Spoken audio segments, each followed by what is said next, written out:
Start with John Corrales. Good morning, Danny. Good morning, John. How are you? I'm doing well. How are you? I got some sleep last night, John. I'm doing great. That's great. So all along, recently you had said that an expiring contract was not preferable, and using the TPE in season was not preferable, and yet you did both of those things. What led to that? Just the opportunity to get a good player that we think that can be with us longer than just this year potentially, and we feel like he was a good enough player to add. Mark Murphy. Morning, Danny. Good morning, Mark. How much of a player do you anticipate being in the buyout market? You know, we never know that, Mark, but we will explore that for sure. Keith Smith. Hey, Danny, with the Daniel Theis trade, how much of a factor was him being a pending free agent? And also, was part of the moves yesterday to free up time for some of the younger players on the roster? I would say that the free up the time for the younger roster was not necessarily. I mean, we do like our younger roster. Yeah, I think sometime next week we'll have Romeo back as well. We think they've played very well. So we have the fact that we have confidence in our younger roster is certainly a factor. What was the first question? Daniel Theis is free agent impending. Yeah, I think there's part of that, sure. Bob Schron. Morning. Thanks, Brandon. Morning, Danny. How you doing, baby? Bobby, how you doing? I'm okay, good. I asked a similar question to you a lot, but you've won 3 championships this season. Can you put a quick analysis of what has been difficult to this point in getting? You have a championship vision, and I know you had it for this team. What's been the problem as you see it? Consistency. I feel like since the beginning of the season, it's been a challenge for us for whatever reason. Won't make any excuses, but I feel like all year long I have seen a lot of good things on the court. I think that I generally focus more on the positives than the negatives just by my nature. And I've seen so many good things in so many games this year, and yet there are moments and quarters and that have just been a disaster and just far below what we're capable of doing.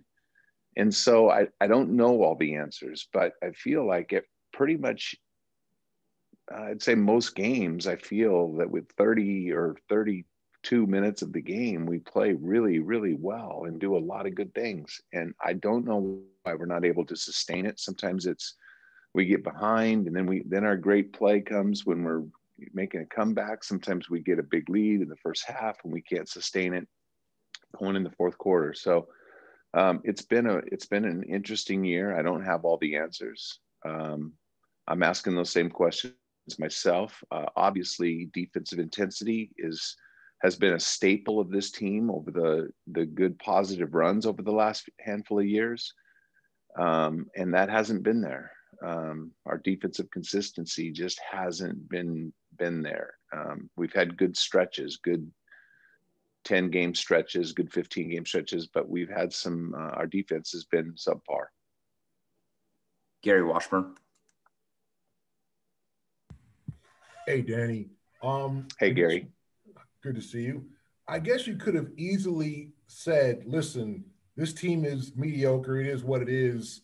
I'm not going to sacrifice the future for the present. I'm just going to play this out and see what happens this summer with this TPE. What encouraged you to make a deal? Do you have faith in this team that it can compete with the Brooklyns and the Milwaukees and Philadelphias? I'm not sure that, Gary. That's but I also feel an obligation to more than just, we're dealing with people here, and I feel like we're trying to get better all the time, every trade deadline, every off season. And I felt like there was an opportunity, and we felt like there was more than one opportunity, but there were, some of them didn't work out. But, with Evan in particular, I thought that this opportunity was unique. And to add a player of his caliber, we've talked often about shooting with size. There's a 6'7" kid that, is a good shooter, good playmaker, can handle the ball. Just another creator for us, and very consistent player. And we're excited to add him. And I think it is a good use of our TPE. And what the future stores, when we acquire Evan, we don't acquire him with the idea that he's going to be with us for just this year. We acquire him with the idea that he potentially can be here for a long time, like all the players that we acquire. Mark Murphy. Hey, especially with trading Daniel to Chicago, what does this mean for Rob Williams? Are you guys ready for him to take that next step minutes-wise? Well, Rob has been our best defensive center so far this year, and I think everybody knows that. He's improved a great deal. He's come a long way in defending the pick and rolls, and he still has a long way to go. We think he still has even a bigger upside ahead of him. But it's going to be a bigger role for Rob at this moment. Brian Robb. Hey, Danny, you guys have had some real struggles in the fourth quarter this year. How much do you think Evan's skill set will just help you guys in those spots? Yeah, I think his experience will help. His skills, his versatility. Again, a 6'7" guy that can handle the ball some. He could play some 1, he could play some 2, he could play some 3. He can play in lineups that switch 1 through 4 or 1 through 5.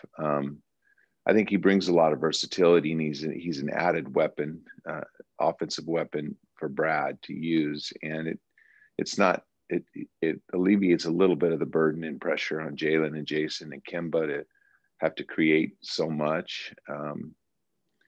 So I think that I think that could help just the burden that he may play throughout the course of the game, and his abilities and skills to make big shots in the fourth quarter as well.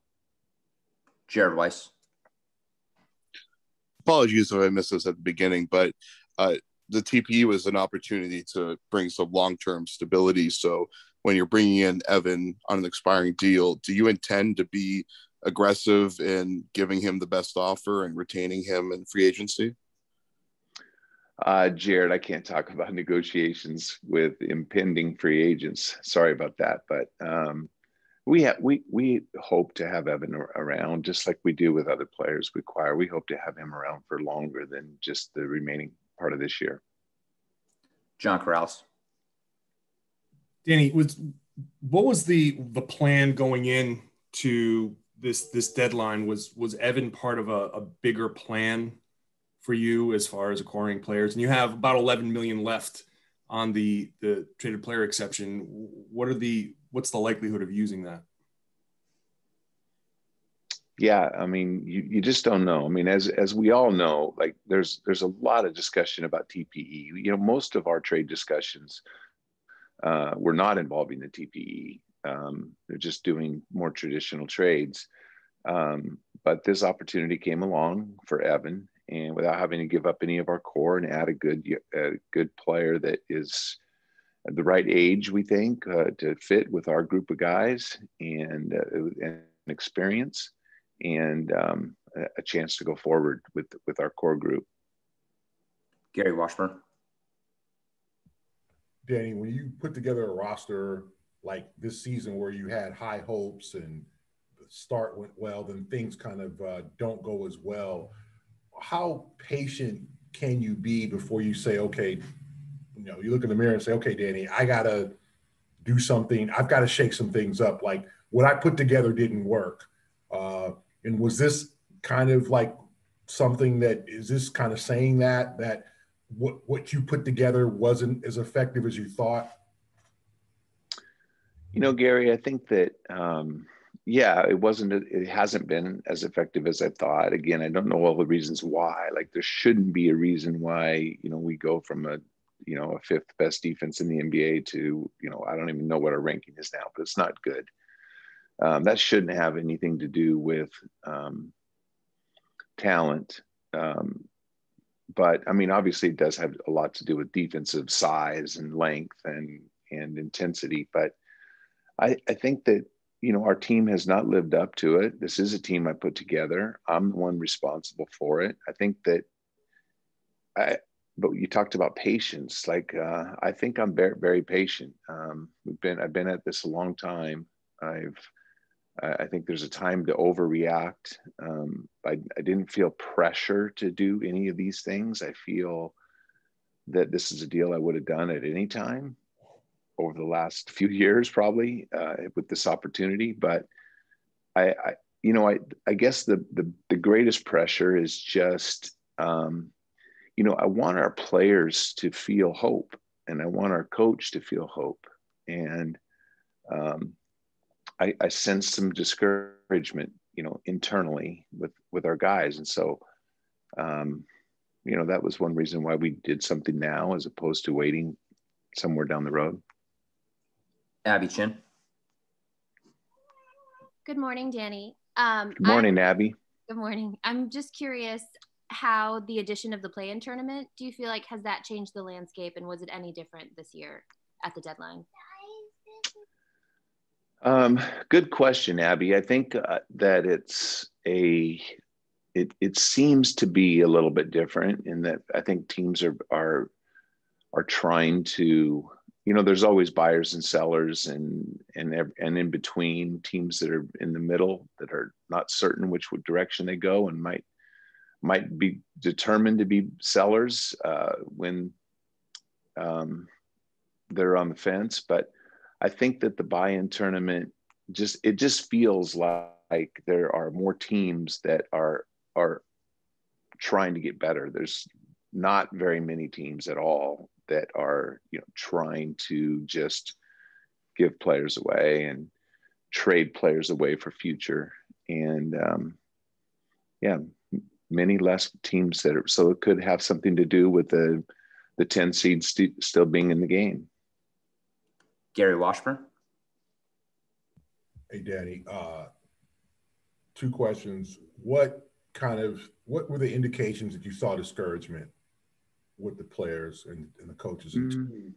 Will Fournier be in Milwaukee? Is he in Milwaukee? Will he be available? And what about Tristan? When do you sense he'll be out of protocol? Yeah, so I don't know the answer on Tristan. I just know that, him and Romy are still in the protocol and hopefully next week sometime, but I'm not sure. Fournier will not be in Milwaukee tonight. Well, I'm sorry, Gary. What was your question there? Was that it? Did I answer the questions of? You're never going to answer all my questions, Danny. Okay, but go ahead, Gary. When did you get the sense? When did you see discouragement? When did you get the sense that the roster, the players, and Brad and the staff was just getting discouraged about what was going on? Well, I've been around the team a lot.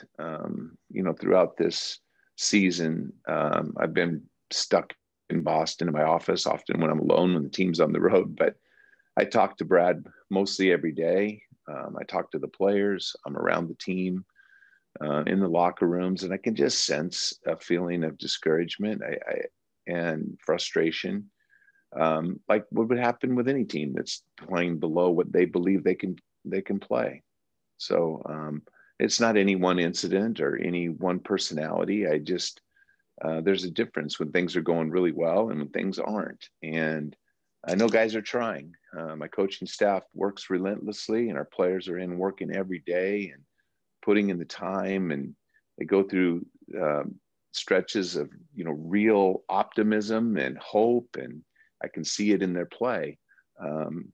And, you know, but when you're not living up to your expectations, the opportunity for discouragement and frustration creeps in. And I think that happens with every team, and it's happened with every team I've been associated with. And so there is optimism, and we get our team together, and we have team meetings and film sessions, and you know, we go on a little run, but we're just not able to sustain it. And I just hope that by adding another veteran player that's a versatile shooter with size and versatility, I just think that that's going to give us a jolt. All right, final question for Danny. We'll go to John Corrales. Danny, when do you expect these guys to be available, and what's the plan for Mo Wagner and Cornette? Yeah, Cornette and Wagner should be in either tonight in Milwaukee, or I know Cornette was driving from Chicago, so he may be, you know, he's just an hour away from Milwaukee, so he'll get there. Wagner was in last night, came in last night for a physical this morning. And I don't know what, you know, depending on all that, he may catch a plane to Milwaukee tonight as well. Evan is flying from Orlando. He has a family, a wife and child, and they will, and so he is flying in this morning, and will have his physical this afternoon. Won't be in Milwaukee tonight, but potentially could be in Oklahoma City tomorrow. All right, we'll wrap it up right there. Thank you, Danny. Thank you, guys.